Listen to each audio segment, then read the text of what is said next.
It's been more than 50 years since there was year-round permanent residence on King Island. And today, most King Island community members who now live in Nome, Fairbanks, or Anchorage have never been to their homeland. But one person is raising money to bring 20 members of her community to the island in the Bering Sea. The island is 1 mile wide. There's no beach, just boulders. And yet the island and the ocean around it supported around 200 people year-round for thousands of years. With the buildings of the old village deteriorating from Bering Sea storms and winds, the Ugiuvaŋmiuguruŋa, or King Island people today want to visit. Meet Joan Kane. She's spearheading the effort to raise the money needed.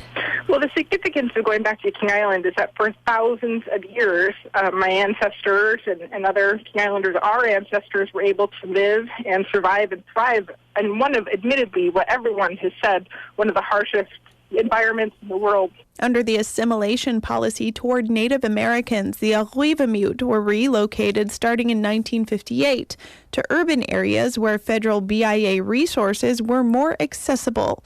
Kane has never been to the island, and she wants to visit the place where her grandmother was raised, the place of her language, the place that has nourished her family and community.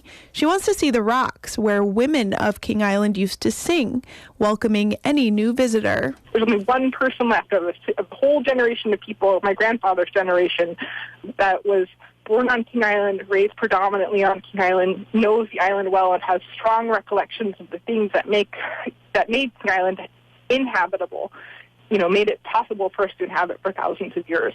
And we're really on the cusp of losing so much, but we're also on the cusp of gaining so much. Oh, it would mean so much. It would really mean so much because that's where we grew up, and I have a very fond memories of the island.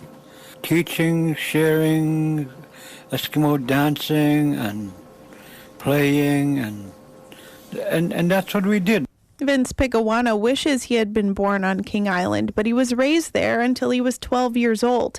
He says the best years of his life were on the island, and then he moved to a foreign place, Nome, where he was forced to learn English and be some of the first of his people to learn a new way of living.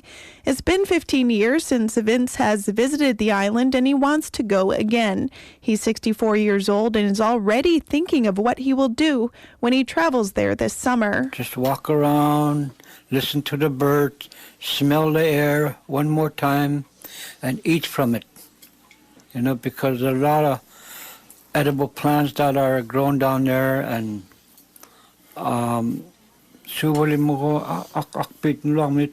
Vince asks his wife how to say a specific word in English.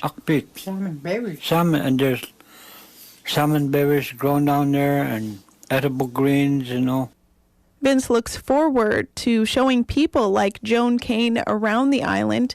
Kane, through USA Projects, a crowdsourced funding agency, is working to raise $31,000 to bring a group of King Islanders back to their homeland. There's no beach. There's no place to land a craft or an aircraft. So either you're looking at helicoptering in or getting in on a very seaworthy boat in the Bering Sea, and then being able to lighter into shore. So the costs are huge.